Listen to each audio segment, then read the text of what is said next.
चंगाई, छुटकारा, पाप क्षमा, आनंद, शांति, अनंत जीवन। यह है ऐलान मसीह के क्रूस का, वह क्रूस जो गए 2000 वर्ष से पापी और कमजोर इंसान के लिए सामर्थ बन चुका है। परमेश्वर का पुत्र यीशु मसीह इंसान बनकर 2000 साल पहले धरती पर आया और पापियों की मुक्ति के लिए क्रूस पर बलिदान किया और स्वर्ग के आशीषों को हम पापियों के लिए धरती पर लाया। इसलिए बाइबल कहती है कि परमेश्वर ने जगत से इतना प्रेम रखा कि उसने अपना इकलौता पुत्र दे दिया, ताकि जो कोई उस पर विश्वास करे वह नष्ट ना हो परंतु अनंत जीवन पाए।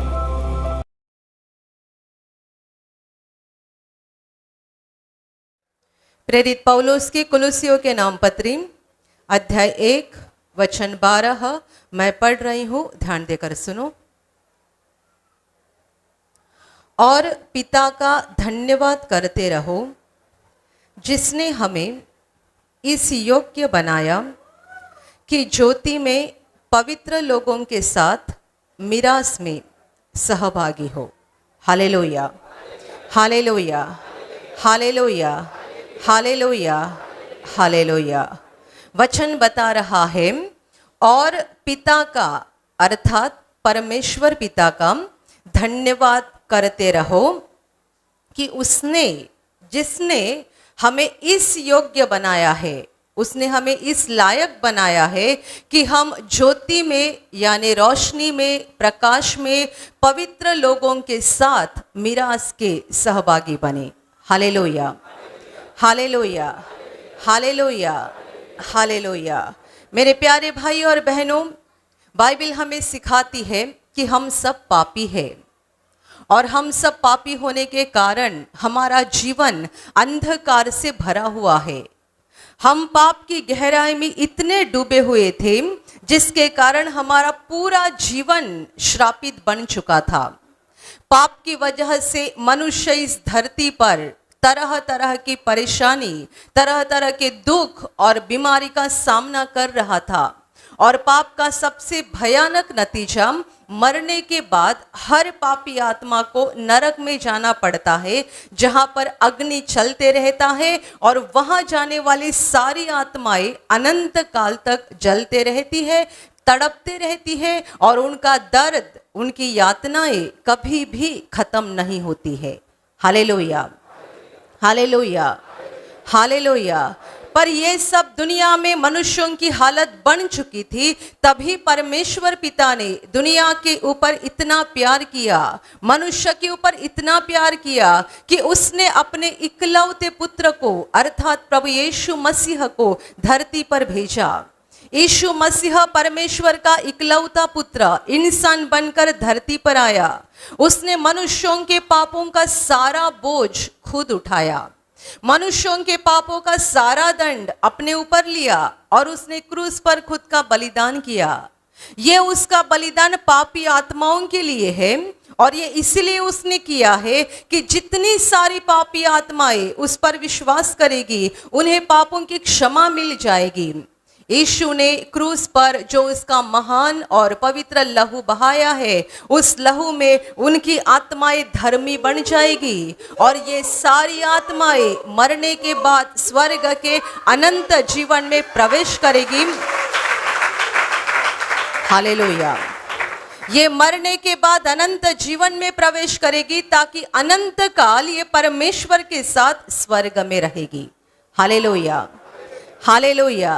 ये परमेश्वर पिता की योजना थी, ये परमेश्वर पिता का प्यार था और ये परमेश्वर पिता का अनुग्रह था।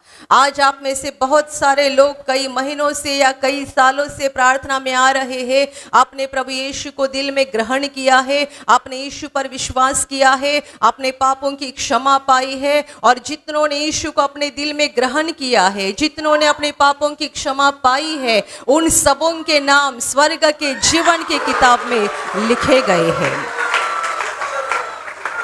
Hallelujah, hallelujah, hallelujah.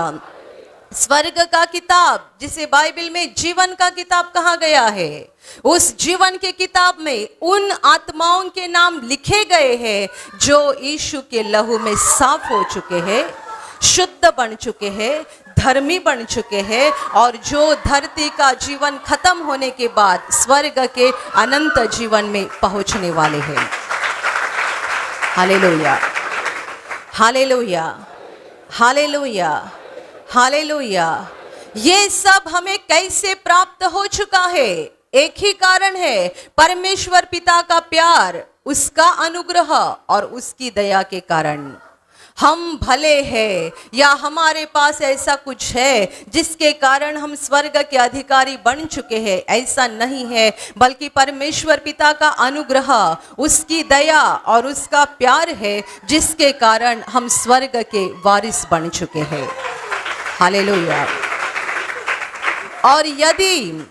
और यदि परमेश्वर पिता ने हमारे ऊपर इतना बड़ा अनुग्रह किया है कि हमारे सारे पापों को उसने माफ कर दिया है, प्रभु यीशु के लहू में उसने हमें धर्मी बना दिया है, हमारे नाम को स्वर्ग में लिख दिया है, तो हमें कितना समय, कितने दिन और कितने महीना तक उसका धन्यवाद करना चाहिए? कितने समय तक? ये एहसान की तुलना आप किसके साथ कर सकते हैं?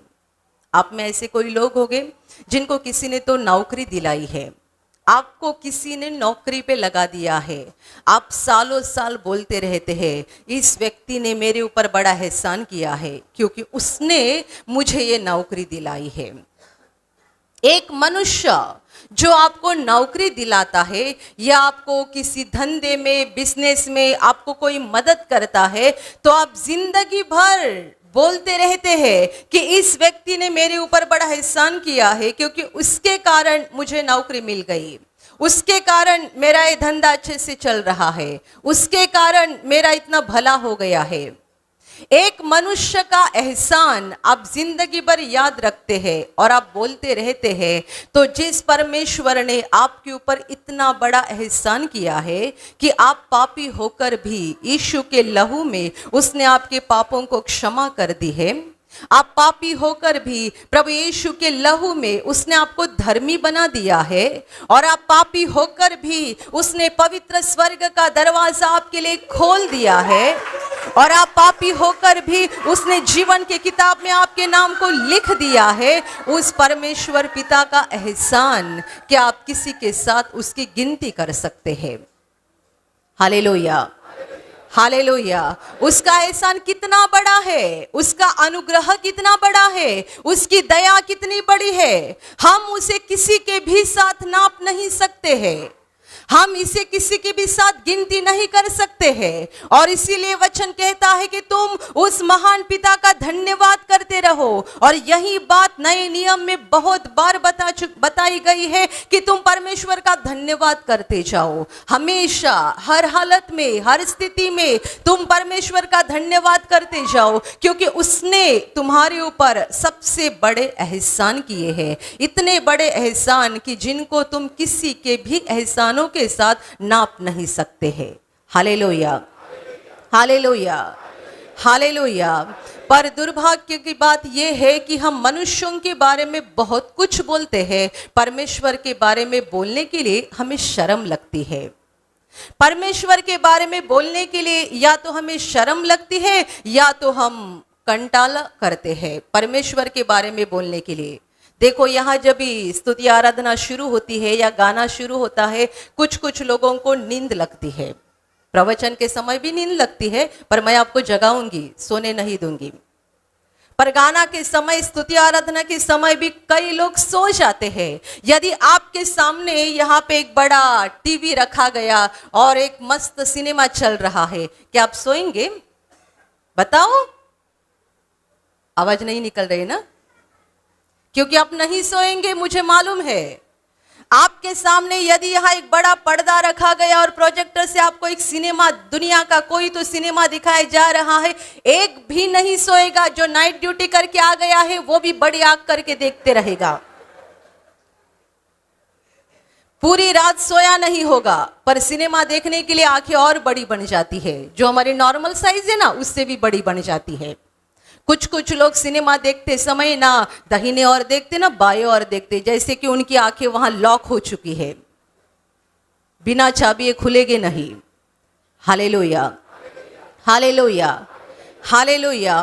परमेश्वर का धन्यवाद करने के लिए या तो लोगों को शर्म लगती है या तो लोगों को कंटाला आता है। हमेशा हर मनुष्य की यही हालत है। मेरे प्यारे भाई और बहनों, ये बहुत बुरी बात है कि हम परमेश्वर के एहसान को भूल जाते हैं।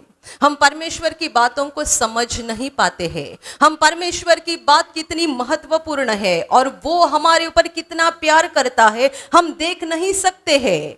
हमें इंसान ने जो भी दिया है वो दिखाई देता है और हम उसे कितने बार थैंक यू भी बोलते हैं, पर परमेश्वर ने हमें जो भी दिया है वो हमें आंखों से दिखाई नहीं देता है और हम बहुत जल्दी भूल भी जाते हैं। बस उसी समय याद आ जाता है जब कोई परेशानी आती है, संकट या समस्या आती है, तभी हमें परमेश्वर की याद आ जाती है। तब तक हम उसके एहसानों को भूल जाते हैं। हालेलुया। पर मैं आपको बताती हूँ, ऐसी जबान आशीषित है जो हमेशा परमेश्वर का धन्यवाद करती है। जो जबान हमेशा बोल सकती है थैंक यू, हे मेरे स्वर्गीय पिता धन्यवाद, तूने मुझ पर कितना एहसान किया है, तूने मुझ पर कितना प्यार किया है। मैं पाप में डूब गया था, मैं पाप में डूब गई थी, पर तूने मुझ पर अनुग्रह किया। आज मैं जो भी हूँ तेरी वजह से हूँ, आज मैं जो भी हूँ तेरे कारण हूँ, क्योंकि तूने मुझे बचाया है, तूने मुझे माफ कर दिया है, तूने मेरे पापों को धो डाला है, तूने मेरे पापों को मिटा दिया है। जो जबान परमेश्वर का धन्यवाद हर दिन हर पल कर सकती है, वह जबान आशीषित बन जाती है।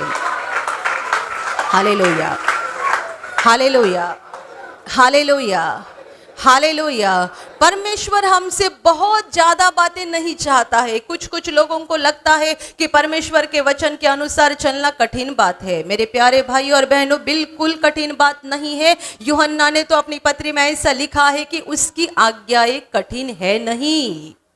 यूहन्ना कहता है कि परमेश्वर की आज्ञाएं कठिन नहीं है। तुम्हें कठिन लग रही है क्योंकि तुम एक दैहिक इंसान हो और शरीर की अभिलाषाओं को और शरीर की लालसाओं को पूरा करने की कोशिश करते हैं, इसीलिए तुम्हें परमेश्वर की आज्ञाएं कठिन लगती है। पर सच्चाई से देखा जाए तो परमेश्वर की आज्ञाएं बहुत आसान आज्ञाएं हैं और जो उन आज्ञाओं को मानते हैं उन्हें परमेश्वर बहुतायत से आशीषित करता है। Hallelujah, hallelujah, hallelujah. बाइबल में लिखा गया है कि प्रभु यीशु के पास एक बार 10 कोढ़ी आए हुए थे। वो चाहते थे कि प्रभु हमें ठीक कर दे। प्रभु ने उन्हें देखा कि सारे 10 जन कोड़ों से भरे हुए हैं। प्रभु ने ना उन्हें चंगाई का वचन बोला उनके लिए, ना उनको छुआ, कुछ भी नहीं किया। इतना कहा कि तुम जाकर अपने आप को याजकों को दिखाओ। और ये 10 जन विश्वास के साथ जाने के लिए निकले। प्रभु ने इसलिए उनको ऐसा कहा कि इजराइल लोगों को जो व्यवस्था दी गई थी मूसा के द्वारा, उस व्यवस्था में उनको ऐसी आज्ञा दी गई थी कि जब कोई कोढ़ी अपने कोढ़ से शुद्ध हो जाए तो सबसे पहले उसको याजक के पास अर्थात धर्मगुरु के पास जाना चाहिए और अपने आप को उसके सामने पेश करना चाहिए कि देखो अभी मैं ठीक हो गया हूं, तो अभी मुझे मेरे गांव में, मेरे घर में, मेरे परिवार के साथ रहने के लिए इजाजत मिल जाए। ये व्यवस्था में उनको दिया गया नियम था। तो प्रभु इनको बोलता है तुम जाकर अपने आप को याजकों को दिखाओ, जबकि ये ठीक भी नहीं हो चुके थे। पर प्रभु ने कहा, इसीलिए विश्वास के साथ ये जाने के लिए निकले। बाइबल कहती है जाते जाते आधे रास्ते में परमेश्वर का अनुग्रह उनके ऊपर हो गया, इनका पूरा की पूरा कोढ़ निकल गया और सारे 10 कोढ़ी शुद्ध हो गए। Hallelujah, hallelujah, hallelujah. ये कहानी का पहला भाग हो गया। ये विश्वास के साथ जाने के लिए निकले, क्योंकि धर्मगुरु के पास कोढ़ी व्यक्ति को तभी जाना होता है जब ये कोढ़ से शुद्ध हो जाते हैं। पर जबकि शुद्ध हुए नहीं थे, प्रभु ने कहा जाकर दिखाओ, तो ये विश्वास के साथ जाने के लिए निकले। इसलिए उनके विश्वास के कारण परमेश्वर ने चमत्कार किया, उन्हें ठीक कर दिया। कहानी का दूसरा भाग बहुत बुरा है, क्योंकि बाइबल आगे लिखती है कि ये 10 जनों के ध्यान में जब ये आ गया कि हम ठीक हो गए हैं, तो 9 जन आगे बढ़ते गए और 1 जन वापस आ गया, जोर जोर से परमेश्वर की महिमा करते हुए, प्रभु का धन्यवाद करते हुए आया, प्रभु के चरणों पर गिर पड़ा और जोर जोर से प्रभु का धन्यवाद करने लगा। तभी प्रभु ने कहा, क्या 10 जन शुद्ध न हुए थे? 9 जन कहाँ गए? क्या 10 जनों को मैंने ठीक नहीं किया था? 9 कहाँ गए? क्या इस एक परदेसी के अलावा और कोई परमेश्वर का धन्यवाद करने के लिए नहीं पहुंचा? जो 10 जन थे उनमें 9 यहूदी होंगे, ये एक परदेसी था। प्रभु कहता है ये तो परदेसी आ गया मेरा धन्यवाद करने के लिए। 9 जन आगे चले गए धर्मगुरु को दिखाने के लिए, वहां से अपने घर में जाने के लिए, आराम से रहने के लिए, परमेश्वर का धन्यवाद करने के लिए। 9 में से 1 जन भी वापस नहीं आया। Hallelujah, hallelujah. ये है इंसान की सच्ची हालत। उस जमाने में थी, आज उससे भी ज्यादा बुरी बन चुकी है, उससे भी ज्यादा बुरी बन चुकी है। आज लोग यहाँ प्रार्थना में आते हैं, परमेश्वर को वादा करते हैं, प्रभु यदि मुझे ठीक करेगा तो मैं हर सप्ताह प्रार्थना में आऊँगा, यदि मुझे ठीक करेगा तो मैं ये करूँगा, मैं वो करूँगा। बहुत सारा वादा करते हैं, ठीक होने के बाद भूल जाते हैं। कितने सारे लोग यहाँ आकर गवाही देना ये भी भूल जाते हैं, क्योंकि अभी ठीक हो गए। जब बीमार थे तभी प्रार्थना में आए, परमेश्वर को कितना सारा वादा किया, मैं ये करूँगा, वो करूँगा, वो करूँगा, वो करूँगा। ठीक होने के बाद भूल जाते हैं, क्योंकि उन्हें ये लगता है कि परमेश्वर कहाँ सवाल करता है, वो कहाँ पूछता है, वो कहाँ देखता है। पर मेरे प्यारे भाई और बहनों, ये मत भूलो, जितने आप जिंदा है उससे कई गुना बढ़कर वो जिंदा है, उससे कई गुना बढ़कर वो जिंदा है। इसलिए बाइबल में बहुत बार परमेश्वर ने अपने आप को जीवित परमेश्वर कहा है। मैं जीवित परमेश्वर हूं, मैं जिंदा परमेश्वर हूं। इसका मतलब तुम सब मरे हुए हैं, अकेला मैं जीवित हूं। यदि मैंने आपको जीवन दिया तो तुम जिंदा हो जाओगे, वरना तुम सारे के सारे मर जाओगे। वो इकलौता जीवन दाता परमेश्वर है, जीवन उसकी ओर से निकलता है और वो जिसे चाहे उसे जीवन देता है। इसलिए ये मत सोचो कि कौन देखता है, कौन पूछता है, कौन सवाल करता है। परमेश्वर कभी आएगा पूछने के लिए, परमेश्वर कभी आएगा सवाल करने के लिए। मेरे प्यारे भाई और बहनों, बाइबल कहती है कि तुम धन्यवादी बने रहो। परमेश्वर ने तुम्हारे ऊपर जो भी एहसान किए हैं, परमेश्वर की जो भी दया, जो भी कृपा तुम्हारे जीवन में तुमने अनुभव की है, उसके लिए एक दिन नहीं, एक घंटा नहीं, एक सप्ताह नहीं, एक महीना नहीं, जिंदगी भर परमेश्वर का धन्यवाद करते रहो, जिंदगी भर। और दुनिया के सामने परमेश्वर का धन्यवाद करने के लिए शर्माने की कोई जरूरत नहीं है, क्योंकि बाइबल कहती है ये दुनिया नष्ट होते जा रही है। जो परमेश्वर की इच्छा के अनुसार चलेगा वही अनंत काल तक जिंदा रहेगा। Hallelujah, hallelujah, hallelujah, hallelujah. हम अपनी समस्याओं की चर्चा बहुत करते हैं, हम अपने परेशानी के बारे में बहुत बोलते रहते हैं, पर ऐसे बहुत थोड़े लोग हैं जो दिन भर परमेश्वर का धन्यवाद करते हैं। थोड़े लोग हैं, पर जो लोग हमेशा परमेश्वर का धन्यवाद करते हैं उनके दिल में स्वर्ग की शांति होती है, उनके दिल में स्वर्ग की खुशी होती है। Hallelujah, hallelujah. मैं देखती हूँ कुछ लोग यहाँ लगातार प्रार्थना में आते हैं तो भी उनके चेहरे के ऊपर जरा भी हंसी नहीं होती है। कुछ लोग यहाँ गवाही देने के लिए आते हैं, मेरी ये बीमारी निकल गई, वो बीमारी निकल गई, तो भी चेहरे के ऊपर जरा भी हंसी नहीं रहती है। आप किसके बारे में सोच रहे हैं? आप क्या सोच रहे हैं? आपके बेटे को नौकरी नहीं है, आपके बेटे की शादी नहीं हो गई है, ये परेशानी है, वो परेशानी है, आप उनके बारे में सोच रहे हैं। ये नहीं परमेश्वर चाहता है। वो चाहता है कि आप उसके एहसान को याद करें और उसका धन्यवाद करते जाए। आप उसका धन्यवाद करते जाओ। आप जब भी उसका धन्यवाद करते जाएंगे, आपके अनजाने में आपके जीवन के बंद दरवाजे खुल जाएंगे और परमेश्वर के आशीष आपके ऊपर बहुतायत से आ जाएंगे। Hallelujah, hallelujah. परमेश्वर के पास मांगते रहना, इसके बदले परमेश्वर का धन्यवाद करना, यह सबसे अच्छी प्रार्थना है। इसलिए आप देखते हैं, आप यहाँ 3-3.5 घंटा प्रार्थना में बैठते हैं, पर शुरू से लेके अंत तक हम आपको परमेश्वर का धन्यवाद करने के लिए सिखाते हैं। शुरू से लेकर अंत तक जो लोग नए नए आते हैं वे सोचते होंगे कि ये हालेलुया क्या होगा, शायद ये कोई मंत्र होगा, बड़ा मंत्र होगा जिसके कारण कुछ तो जादू होता है और जीवन में कुछ तो बदलाव आता है। इसलिए हमने यहाँ लिखकर भी रखा है, हालेलुया का मतलब है परमेश्वर की स्तुति हो, परमेश्वर का महिमा हो। आपके लिए ये महत्वपूर्ण है कि आप अपने सृष्टिकर्ता का धन्यवाद करते रहे, उसकी स्तुति करते रहे, तो क्या हो जाएगा, वो स्वर्ग में प्रसन्न हो जाएगा और वो स्वर्ग से आपके जीवन को आशीषित कर देगा। Hallelujah, hallelujah, hallelujah. जब आप इस हॉल के अंदर आते हैं, हम आपको ये नहीं पूछते क्या समस्या है, घुटना टेको और प्रार्थना करो, क्या परेशानी है, घुटना टेको और प्रार्थना करो। हम शुरू से आपको सिखाते हैं प्रभु का भजन गाओ, प्रभु की स्तुति गाओ, क्योंकि आपने जिंदगी भर यही काम नहीं किया है। बहुत काम कर दिया है आपने, सिनेमा का गाना भी बहुत गाया है, बहुत बातें बोली है, बहुत चर्चा की है, समस्याओं की चर्चा, दूसरों की चर्चा, ये ऐसा वो वैसा बहुत किया है, जबान का गलत इस्तेमाल बहुत किया है। अभी सही इस्तेमाल करो। जिसने आपकी जबान बनाई है उसका धन्यवाद करते जाओ। जिसने जबान बनाई है उसका धन्यवाद करो।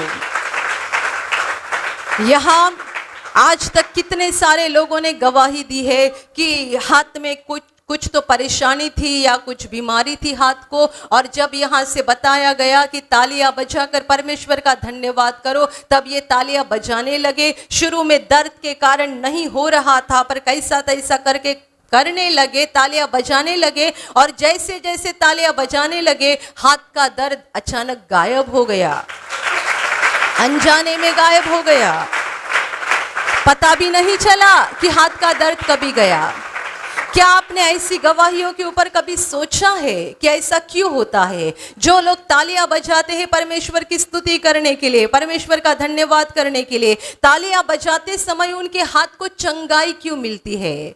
क्योंकि प्रभु कहता है अब भी इस हाथ का सही इस्तेमाल हो रहा है।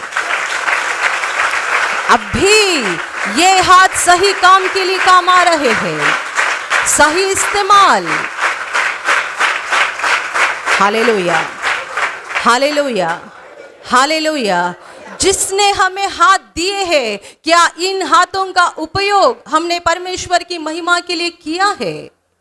जिसने हमें खूबसूरत हाथ दिए हैं, इन हाथों का उपयोग हमने बहुत सारी बातों के लिए किया है, बहुत सारी बातों के लिए, पर परमेश्वर की महिमा के लिए नहीं किया है। जो लोग तालियां बजाकर परमेश्वर का धन्यवाद करते हैं, तभी स्वर्ग में परमेश्वर के दिल को बड़ी खुशी हो जाती है। ये मेरे बनाए हुए हाथ अभी सही काम के लिए इस्तेमाल किए जा रहे हैं, तो परमेश्वर छूता है और उन्हें चंगाई देता है। Hallelujah, hallelujah, hallelujah, hallelujah. बहुत साल पहले की बात है, एक जवान भाई ने गवाही दी थी। उसने ऐसा बताया अपनी गवाही में कि वो किसी एक कंपनी में काम करते थे और उनको गाने की आदत थी। वो हमेशा सिनेमा के गाने गाते थे और उनकी आवाज़ बहुत अच्छी होने के कारण वो ऑफिस का जो दूसरा स्टाफ था वो उन्हें हमेशा कहते थे कि तुम गाना गाते रहो, हम आपका काम करते जाएंगे। और ये बोलते थे मैं दिन भर सिनेमा का गाना गाता था और दूसरा स्टाफ मेरा भी काम कर लेता था। ऐसा सालों साल चलते रहा। पर जब ये भाई आशीर्वाद प्रार्थना केंद्र में निवासी शिविर करने के लिए आए, उस समय 5 दिन का शिविर था। 5 दिन के शिविर के अंदर प्रभु ने इनके दिल को बदल दिया और बाद में भाई कुछ दिनों के बाद आकर गवाही देने लगे। अभी मैं ये शिविर खत्म होने के बाद सोमवार को ऑफिस में गया और हमेशा की तरह दूसरों ने मुझे बताया जरा गाना गाना शुरू करो, हम आपका काम करेंगे। तो मैंने गाना शुरू किया, मुक्ति दिलाए यीशु नाम। और जैसे ही गाना शुरू किया सब लोग गुस्सा करने लगे, चुप हो जाओ, ये क्या गा रहे हैं। उसने कहा आज तक मैंने दुनिया का गाना गाया, अभी गाना गाऊंगा बस प्रभु के लिए गाऊंगा। Hallelujah, hallelujah. समझ गया, जान गया, ये जबान मुझे परमेश्वर ने दी, इस जबान का इस्तेमाल दुनिया के लिए किया, पर अभी दुनिया के लिए नहीं करना है, परमेश्वर के लिए करना है।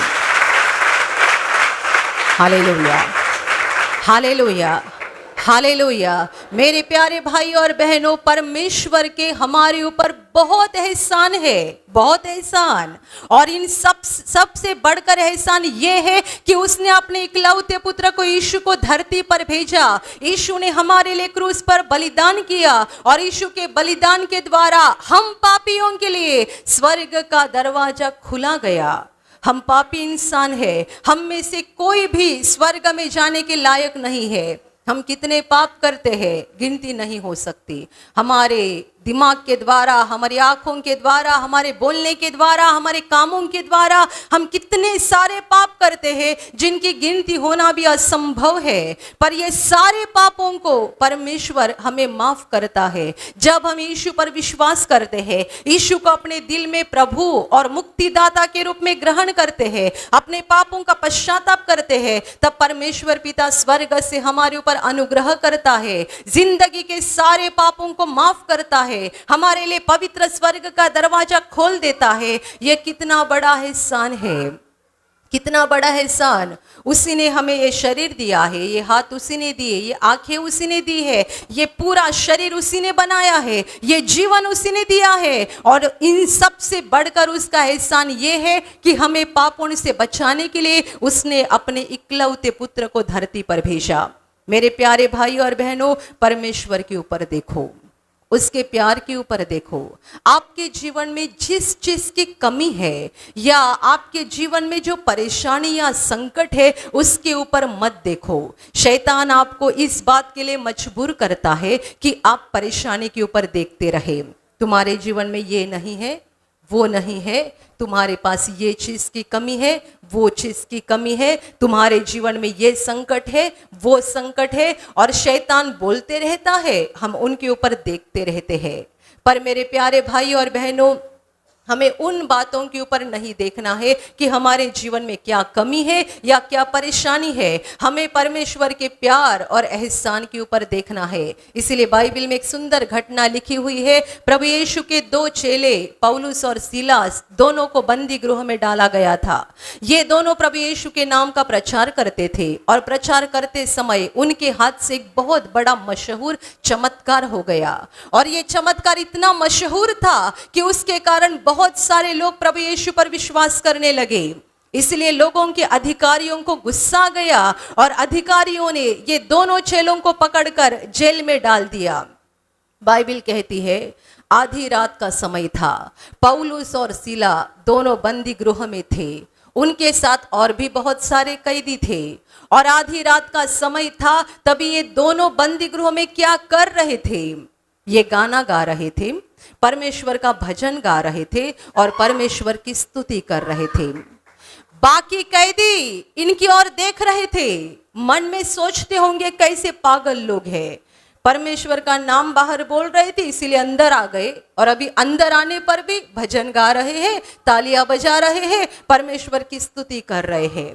ये दोनों आधी रात के समय जेल के अंदर गाना गाकर, भजन गाकर परमेश्वर की स्तुति कर रहे थे। बाकी कैदी उनके ऊपर देखकर उनकी सुन रहे थे और अचानक भूमिकंप हो गया, सबों के हाथ की बेड़ियां नीचे गिर गई, उस जेल के दरवाजे अपने आप खुल गए। Hallelujah, hallelujah, hallelujah, hallelujah. कितना बड़ा चमत्कार! अपने आप सबों के बंधन खुल गए, अपने आप तुरंत उस जेल के दरवाजे खुल गए। पर क्या चल रहा था वहां पर परमेश्वर की स्तुति चल रही थी, परमेश्वर का भजन गाया जा रहा था, परमेश्वर के एहसानों को, उसके प्यार को याद किया जा रहा था। और जहां जहां परमेश्वर की स्तुति होती है वहां वहां परमेश्वर मौजूद रहता है। Hallelujah, hallelujah, hallelujah. जिस घर में, जिस मंदिर में, जिस जगह पर परमेश्वर की स्तुति होती है वहां परमेश्वर की मौजूदगी रहती है। जहां परमेश्वर के नाम को ऊंचा उठाया जाता है वहां परमेश्वर की मौजूदगी रहती है, परमेश्वर खुद वहां हाजिर होता है। और जहां परमेश्वर है वहां से अंधकार निकल जाता है और वहां सामर्थ के बड़े बड़े काम हो जाते हैं। Hallelujah, hallelujah. ये दो प्रभु के चेले जब जेल के अंदर गिरे हुए थे, बैठे हुए थे, तभी ये नहीं सोच रहे थे कि हमने क्या गलत काम किया, हमने एक जवान लड़की को ठीक किया, हमने इतना अच्छा काम किया और हमारे ऊपर ये क्यों नौबत आ गई है। उन्होंने एक जवान लड़की को दुष्ट आत्मा से ठीक किया था और उसका नतीजा ये हो गया था कि इनको बंदी गृह में डाला गया था। ये अंदर जाकर परमेश्वर को दोष नहीं दे रहे थे, ये अपने नसीब को दोष नहीं लगा रहे थे। कितने सारे लोग बोलते मेरा नसीब ही ऐसा है, मेरे साथ हमेशा ऐसा ही होते रहेगा। अपने नसीब को दोष देना, नहीं तो परमेश्वर को दोष देना, नहीं तो इसको दोष देना, इसकी वजह से हो गया, उसकी वजह से हो गया। ये दोनों ने ये कुछ नहीं किया, ना अपने आप को दोष लगाया, ना परमेश्वर को दोष लगाया, ना जिन्होंने उनको बंदी गृह में डाला उनको दोष लगाया, किसी को दोष नहीं लगाया। बंदी गृह में होकर भी आधी रात को परमेश्वर का धन्यवाद कर रहे थे, परमेश्वर की स्तुति कर रहे थे। परमेश्वर देख रहा था मुझे यहाँ सामर्थ का काम करना जरूरी है, क्योंकि ये दोनों इस हालत में भी मेरे एहसानों को याद कर रहे हैं और मेरा धन्यवाद कर रहे हैं। Hallelujah, hallelujah.